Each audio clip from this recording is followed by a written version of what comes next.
Captain. T-minus 10 minutes to Terra Orion target launch. KOM. No launch, anything.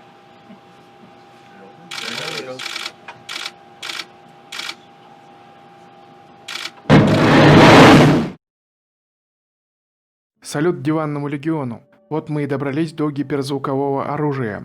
Я не буду углубляться в технические характеристики тех или иных систем вооружений, а больше бороться с мифологизированными представлениями о возможностях такого оружия, затронув только самое главное – концепцию применения. Пока уберем из рассмотрения оружия стратегического уровня, к теме межконтинентальных баллистических ракет и всего ядерного мы вернемся в видео про первый обезоруживающий ядерный удар. Сегодня рассмотрим комплекс «Искандер», его авиационного собрата «Кинжал», а также «Циркон». К концу немного отклонимся от темы гиперзвука. Выводы будут неожиданными и даже шокирующими. Начнем с «Искандера». Про данный комплекс в СМИ утверждается, что системы ПРО не могут его перехватить, что он якобы маневрирует на всем участке полета, а также якобы он использует сбрасываемые модули РЭП, которые делают его невидимым. Реальность, как обычно, далека от этих утверждений. Что мы видим по самой ракете? Она моноблочная.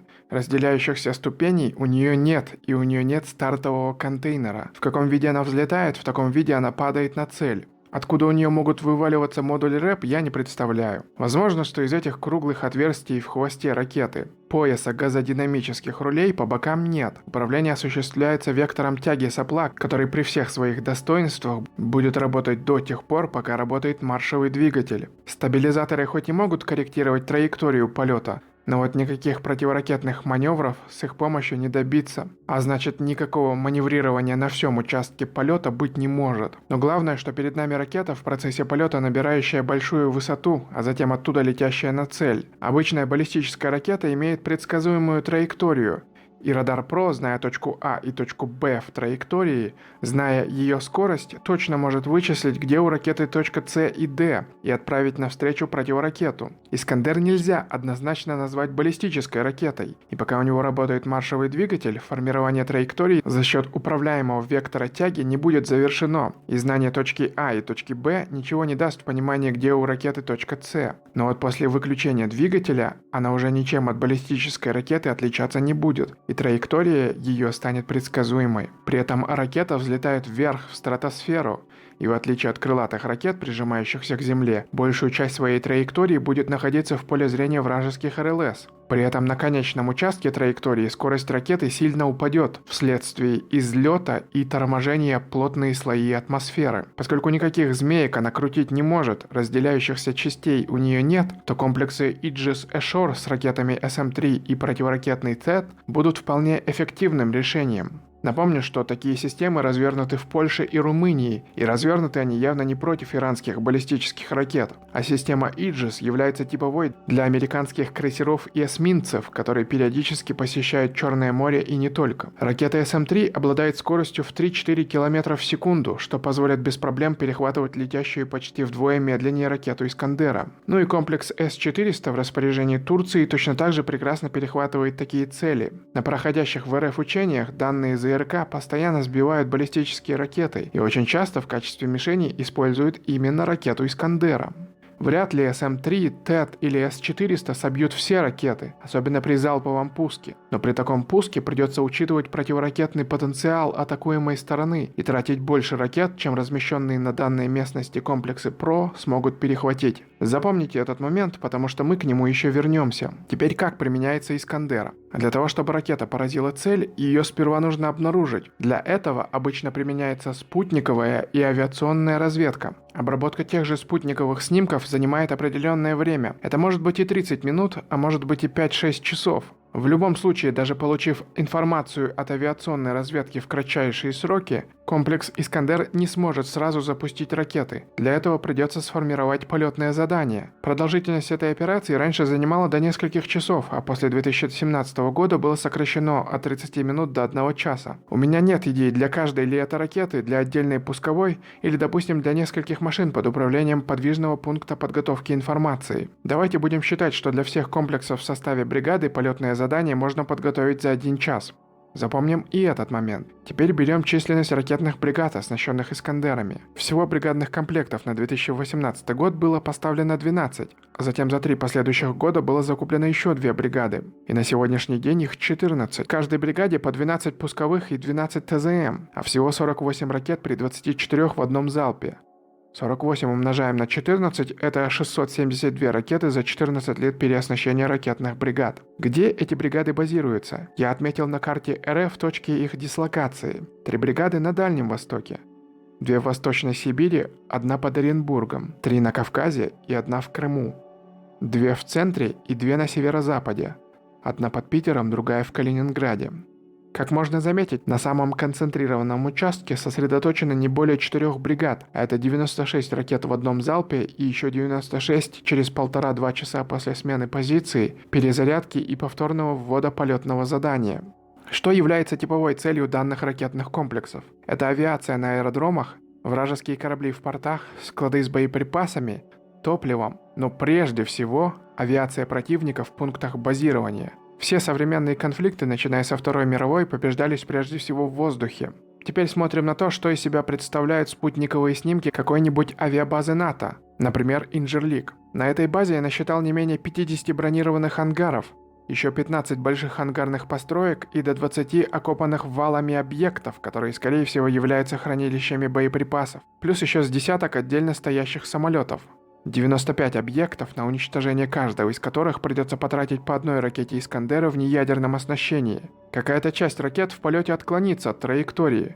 Поскольку все «Искандеры» не особо старые, то предположу, что не более 5%. Плюс нужно разбить взлетную полосу, а это еще где-то с десяток ракет. Итого 110 ракет в неядерном оснащении без учета систем ПРО, а их нужно учитывать. РФ продала Турции 4 дивизиона С-400. Если с беспилотниками данный ЗРК борется плохо, то от противобаллистических ракет это превосходный комплекс. По некоторым данным, при стрельбе по баллистическим целям С-400 обеспечивал точность поражения не менее 70% одной ракетой.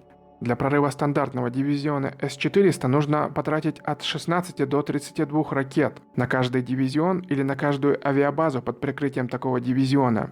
Турция закупила нестандартный дивизион, состоящий из 12 пусковых, включая 51 П-6, на которой размещено 5 ракет. Поскольку подготовка повторного залпа «Искандерами» займет не меньше часа, то С-400 успеет перезарядиться и отбить часть ракет из повторного залпа. Иными словами, 4 дивизиона могут отбить от 157 до 312 баллистических ракет. То есть, даже при применении ядерных боевых частей на каждый атакуемый аэродром придется осуществлять залпы ракет, превосходящие количество ЗУР с данных ЗРК. Напомню, что помимо 4 уже поставленных дивизионов, в ближайшем будущем Турция получит от РФ еще 4, а значит ее противоракетный потенциал удвоится.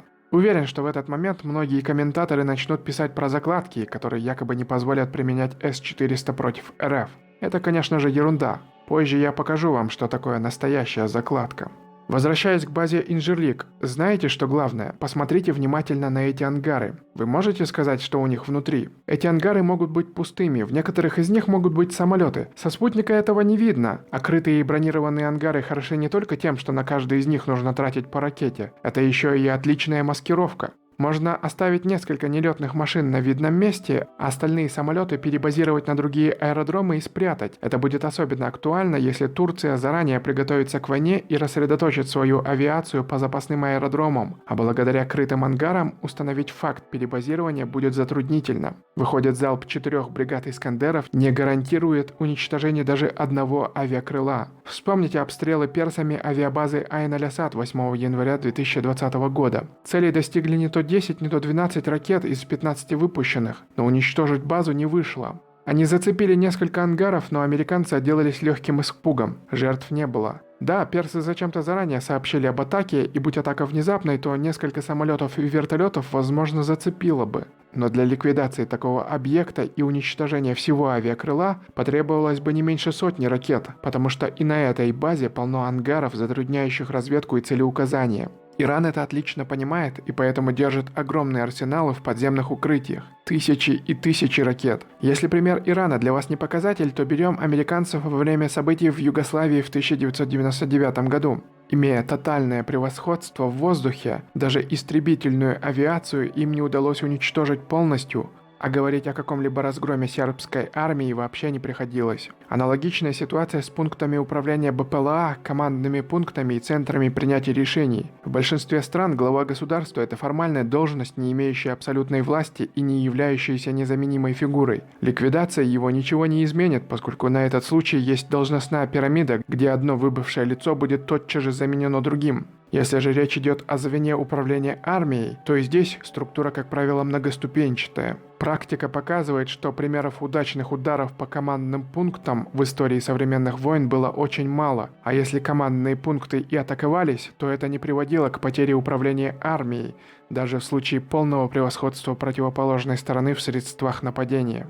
Все слова про удары по командным пунктам – это просто бредятина. Если говорить о БПЛА МЛ-класса, то чтобы атаковать пункт управления, их нужно сперва обнаружить, а управление таким дроном осуществляется узким радиолучом, в секторе излучения которого должен оказаться самолет-разведчик. Для этого необходимы беспилотные аппараты со средствами РТР или самолеты РТР, способные на длительное патрулирование. У того же Байрактара радиус модернизированной системы управления составляет до 300 километров. К тому же у него появилась версия со спутниковой системой управления. Такая система стоит на всех крупных американских аппаратах, и в случае с американскими дронами операторы могут вообще находиться в другой части земного шара. Сами беспилотники и другие самолеты могут использовать участки автотрасс в качестве ВПП, а атакованные взлетные полосы могут ремонтироваться за считанные сутки. Из этого я делаю главный вывод. Данный ОТРК не является оборонительным оружием либо оружием ответного удара. Если противник на вас напал, то пока вы соберете ракетные комплексы со всей страны, пока разведаете им цели, пока будете пытаться ударить по его аэродромам, он к этому времени успеет перегруппироваться и скрыть свои самые уязвимые и важные элементы.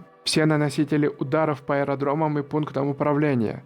Запомните, а лучше запишите. Ракетный комплекс «Искандер» не создавался для применения в неядерном оснащении. С учетом противодействия ПРО, всех закупленных РФ за последние 14 лет ракет с трудом хватит на пару-тройку аэродромов стран НАТО. А если истребители с аэродромов перелетят на запасные, то 14 лет и десятки миллиардов долларов улетят коту под хвост без всякой пользы. И такой удар придется уже по пустым аэродромам. «Искандер» — это средство доставки ядерного оружия, и притом строго наступательной доктрины, не оборонительной. Также запишите, чтобы потом читать каждое утро, дабы не забыть. Применение ОТРК, что в ядерном, что в неядерном оснащении, это не конец войны, это лишь ее начало. Даже если удары этих комплексов придутся по инфраструктуре противника, например, его электростанциям, нефтегазовым заводам и прочему, то пока не будет побеждена армия противника и не будет захвачена его территория, никакой победы быть не может. Эти комплексы начинают войну, а не заканчивают ее. Само их наличие не означает победу, и победить только за счет них нельзя. Верность моих слов доказывает боевое применение данной системы в Карабахе, которая вообще не показала каких-либо успехов. Отрицать его наличие у Армении не приходится. Искандеры светились на военных парадах, а также имеются кадры применения данного комплекса, как и обломки ракеты. По одним данным, ракеты были сбиты комплексами С-300 ПМУ-2, по другим они попали в гражданские объекты, но никакого ущерба Азербайджану с военной точки зрения они не нанесли и ход событий не изменили. Никак иначе быть не могло. Эти системы требуют разведки и целеуказания, а оперативную разведку им могут обеспечить только БПЛА и авиация, для чего нужно господство в воздухе. Будучи хорошей и точной баллистической ракетой, в то же время «Искандер» дорог. Таких ракет немного. Их нельзя корректировать как дроны камикадзе, они не могут бить по подвижным целям и не могут остановить наступление противника, что и показал Карабах. Но раз «Искандер» хорош как оружие ядерного удара, то может быть именно оно сможет компенсировать недостатки данного ОТРК. Или, как любят повторять за пропагандой многие комментаторы, пусть только попробуют, в ответ мы сотрем их в порошок ядерным ударом. Такой подход не только заранее отдает инициативу в руки противника, но и легко преодолевается тактикой ползучей эскалации. В каждый отдельный момент такой эскалации РФ считает, что повода для удара недостаточно. Отсутствие ответа на отдельные действия приводит ко все возрастающей активности противника вплоть до полномасштабных боевых действий, которые не будут замечены обывателем в какой-то короткий период, но будут приводить ко все более плохому положению РФ. Случаи со сбитыми самолетами в Сирии, сбитым вертолетом над Арменией, поведению РФ и ОДКБ вокруг ситуации в Карабахе и вокруг событий на Донбассе являются яркой иллюстрацией такой стратегии. И вот здесь ядерное оружие становится чем-то вроде чуда-богатыря из сказки Салтыкова-Щедрина, элементом, на который возлагаются завышенные ожидания, и надежда на который ведет к интеллектуальной деградации, парализует волю, приводит к расслабленному отношению к действиям противника. И так же, как и чудо-богатырь из сказки оказался мертв, так же и ядерное оружие может оказаться бесполезным, поскольку оно не отменяет необходимости воевать. Вне зависимости, ядерное вы применяете оружие или не ядерное, то готовьтесь либо идти до победного конца, заплатив многим, что у вас есть, либо проиграть и получить неизбежную расплату. Само наличие такого оружия не сделает войну менее тяжелой, а цену за победу меньшей. Я уверен, что среди тех, кто громче всех кричит о таком ударе, желающих чем-то жертвовать нет ни одного, а крики о ядерной бомбе – это лишь оправдание собственного бездействия. Еще меньше желающих начать ядерный конфликт среди тех лиц, которые наделены финансовыми и властными полномочиями, поскольку за ядерной войной стоят аресты банковских счетов, конфискация всего заграничного имущества, торговая и военная блокада, а также статус международных преступников номер 1. А более подробно тему применения ядерного оружия я затрону в видео про первый обезоруживающий ядерный удар. Теперь кратко про кинжал. В целом, концепция использовать имеющуюся ракету от Искандера, чтобы уменьшить стоимость затрат на разработку, а также увеличить дальность поражения за счет подвески на воздушный носитель, весьма неплохой подход. И я бы его даже похвалил, если бы не одно «но». Дело в том, что в качестве носителя почему-то выбран не Ту-22М3, что было бы логично, ведь он мог бы брать минимум 3 такие ракеты, а перехватчик МиГ-31.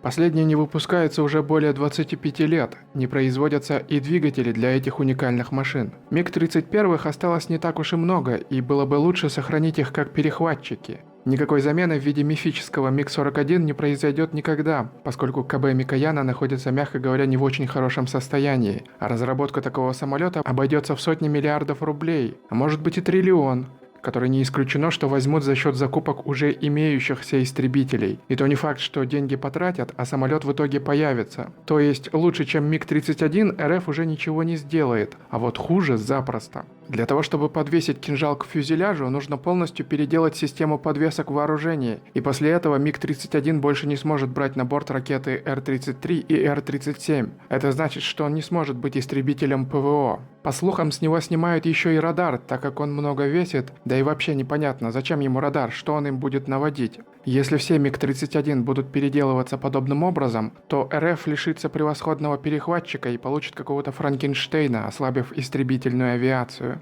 Теперь перейдем к гвоздю нашего номера, комплексу «Циркон». Для начала проанализируем кадры старта данной ракеты из пускового контейнера с борта фрегата. На носу мы можем видеть что-то вроде пробки, назначение которой становится ясно чуть позже. Это колпак с пиропатроном, который защищает не то воздухозаборник крылатой ракеты, не то его головку самонаведения при старте.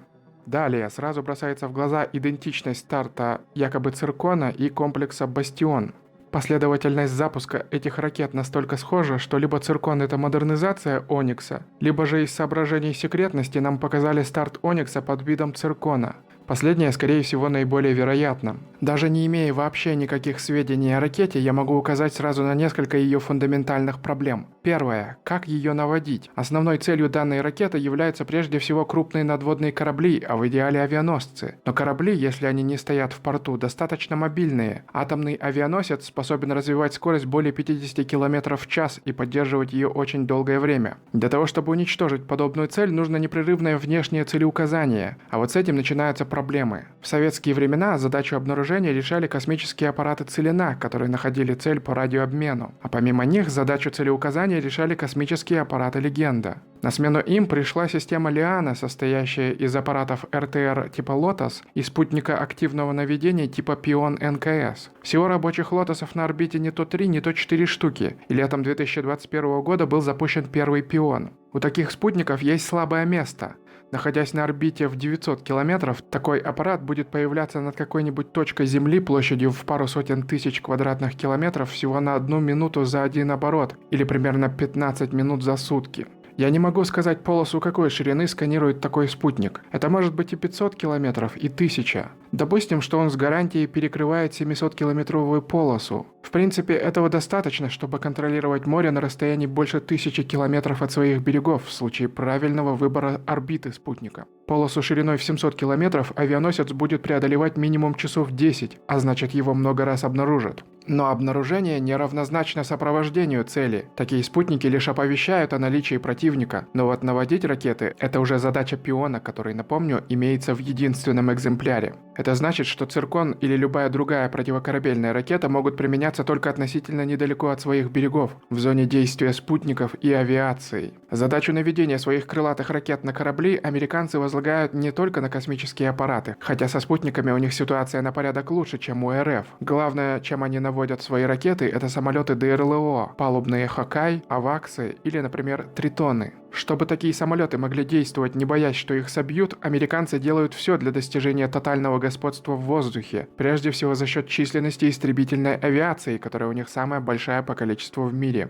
Главной опорой их превосходства в воздухе над морем является авиакрыло авианосца. Если где-то летает Хоккай, то значит недалеко от него есть и суперхорнеты. Добраться до такого авианосца очень тяжело. Кроме палубных истребителей, его прикрывают несколько эсминцев с ракетами СМ-3 и СМ-6. Максимальная дальность применения циркона с наземного или надводного носителя указывается в 500 километров. Я очень сильно сомневаюсь, что авианосная группа подпустит к себе кого-то на такое расстояние безнаказанно. И вот здесь, казалось бы, чем выше скорость ракеты, тем лучше. Но это совсем не так. Скорость циркона указывается от 6 до 8 махов в разных источниках. Непонятно, скорость звука на какой высоте здесь учитывается. Предположим, что на уровне моря. Итого это от 2 до 2,7 км в секунду. Я более чем уверен, что такая скорость достижима только в стратосфере. В нижних слоях атмосферы циркон просто не выдержит сочетания нагрева и сопротивления воздуха. То есть основная траектория полета будет проходить в поле зрения системы Иджис. Но на такой скорости циркон будет создавать вокруг себя поле ионизации, которое полностью заглушит любую радиосвязь, что не позволит получать внешнего целеуказания и не позволит себе искать цель с помощью головки самонаведения. Циркон не может покидать пределы атмосферы, поскольку его двигатель прямоточный и воздушно-реактивный, и для его работы нужна пусть и разряженная, но атмосфера. Знаете, что это значит? Что когда ракета будет приближаться к цели, ей придется сильно сбавить скорость, чтобы ее ГСН смогла найти себе цель. Примерно до 3 махов. На такой скорости никакой проблемы для СМ-3 и СМ-6 перехватить ракету нет, а отсюда возникает вопрос, зачем вообще циркон с его 6 и 8 махами, если на конечной траектории он будет лететь не быстрее Оникса?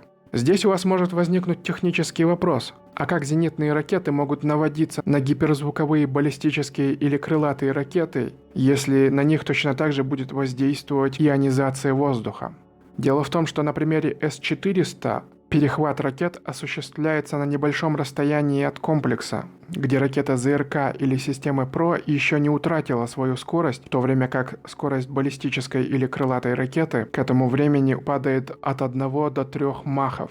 Перехват баллистических целей системами ПРО осуществляется на конечном участке траектории, когда цели практически утратили свою скорость. Как у американцев выстроена противокорабельная оборона? Они вообще не полагаются на высокие скорости ракет, а делают ставку на скрытный подход их к цели и перегрузку ПВО корабля. Если в случае с цирконом он попадет в поле зрения РЛС корабля через 1-2 минуты после старта, и 500 километров он преодолеет за 8 минут, то у ПРО авианосной группы будет еще 6 минут на перехват цели и повторные пуски в случае промаха. В случае же с ракетой ЛРАСом они будут выпущены за пределами горизонта видимости ПВО, если наведение будет осуществляться более многочисленной американской спутниковой группировкой. Примерно за 100 километров до цели ракеты снизят профиль полета до предельно малых высот, и ракеты окажутся в поле зрения ПВО всего в 40 километрах от атакуемого корабля. При скорости до 900 км в час для перехвата такой ракеты у ПВО корабля будет не более 3 минут. ЛРАСом проведет в поле зрения ПВО вдвое меньше времени, чем циркон. Поскольку американцы подразумевают залповое применение таких ракет, то цель атакуют не менее 10-15 ПКР. Именно низколетящие дозвуковые крылатые ракеты, делающие упор на полет под радиогоризонтом, были бы самым эффективным решением против комплекса Aegis с ракетами SM-3. Эта система делает упор на поражение высокоскоростных целей, летящих на большой высоте. SM-3 так вообще не приспособлен для поражения низколетящих целей, но почему-то вместо концепции LRASM РФ делает упор именно на те виды ракет, против которых американская корабельная ПРО наиболее эффективна.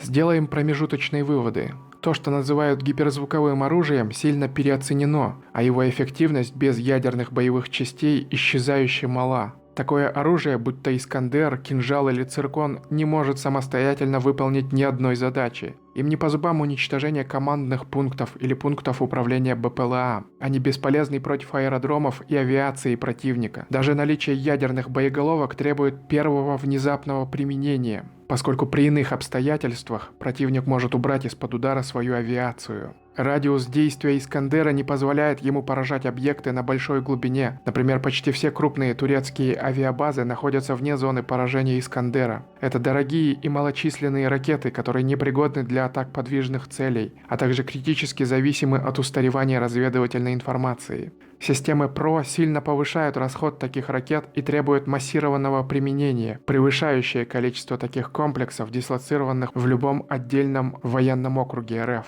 Противокорабельные цирконы обладают как сомнительной эффективностью против крупных надводных целей, включая авианосцы, так и проблемами с обнаружением и наведением на цели. Такие ракеты в силу их специфики очень легко обнаруживать и сбивать.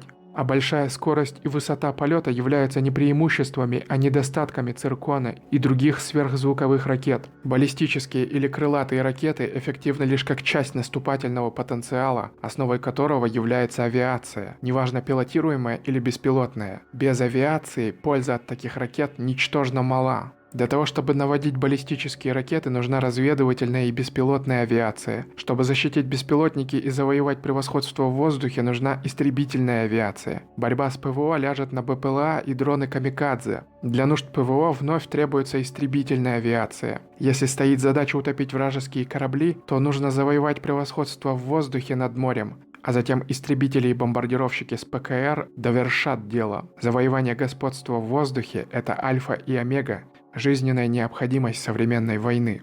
На вооружении РФ числится 540 истребителей, часть из которых потерпела крушение, а часть состоит в показных пилотажных группах, поэтому в реальности их меньше. 540 истребителей – это не впечатляющая цифра, равная приблизительной совокупной численности ВВС Польши, Турции, Японии и Украины, даже близко не беря в расчет ВВС других стран НАТО и, главное, США. У последних истребителей, по самым скромным оценкам, 2000 штук. Для чего я делаю такое большое отступление про авиацию в теме про гиперзвук? Взгляните еще раз на ангары на базе Инжерлик. Можете даже поставить видео на паузу и подумать. Что вы видите? Именно так выглядит правильная авиабаза. Чтобы бить по такому объекту, пришлось сотнями ракет без гарантии уничтожения авиации. Что победить страну, которая так защищает свои самолеты с помощью неядерных средств, было просто невозможно. А теперь посмотрим, как выстроены такие объекты на аэродромах РФ. Перед нами снимки со спутника авиабазы Балтимор в Воронеже. Что-то я нигде не вижу бронированных ангаров. Все самолеты сгрудились в одном месте, словно мишени в тире. Может быть, это только конкретно на этой авиабазе? Давайте посмотрим аэродром Бельбека. Здесь мы видим то же самое. Я нашел только одну пристройку, которая хоть чем-то напоминает ангар. Если вы зайдете на любой сервис, будь то Google, Яндекс или какой-либо еще со спутниковыми снимками, то увидите там одно и то же. Почти на всех авиабазах РФ истребители стоят под открытым небом, облегчая задачу слежения спутником-шпионом, а также превращаясь в легкую мишень в случае внезапного нападения. Если мы посмотрим на Инжерлик, то для его уничтожения не хватит и сотни Искандеров, а чтобы перебить самолеты на авиабазе Балтимор, хватит и 30 БПЛА Хэрап. Когда я исследовал противостояние БПЛА и ПВО, то мне было важно показать концептуальную убогость подхода к противовоздушной обороне, которая опирается на наземные комплексы и на попытку их эшелонировать, что по сути обрекает страну, пошедшую по такому пути, на поражение. Когда я исследовал радиоэлектронную борьбу, то я буквально на пальцах показал, почему наземные комплексы РФ – это просто бесполезный мусор, и тем удивительна ставка РФ на них, ведь по сути РФ превратила РФ в отдельный род войск. Сегодня мы смогли понять, что 672 ракеты «Искандер», разбросанные по всей стране, не только не могут поразить командные пункты и пункты управления БПЛА, но и просто не могут достать до большинства действительно важных и опасных объектов. А те, до которых достают, будут прикрыты с помощью С-400, которые РФ сама же заботливо и предоставит. Помимо этого, сегодня мы узнали, что циркон – это пустышка, а РФ почему-то упорно делает ставку на ракеты, с которыми американцы успешно борются, а ее немногочисленная авиация находится под открытым небом, абсолютно беззащитная, ожидая очередного 22 июня. Переварите все, что я сказал. Подумайте, потому что я хочу, чтобы вы думали. 1 шаг можно списать на ошибку, 2 – это уже явно тенденция, а вот столько шагов – это уже те самые закладки. И в отличие от той, которой в С-400 нет, эти закладки точно сработают как надо. Ожидаю комментариев в духе «начальству виднее» и «они не могут быть глупцами». От себя скажу, что я не обвиняю их в глупости, просто говорю, что они все заодно.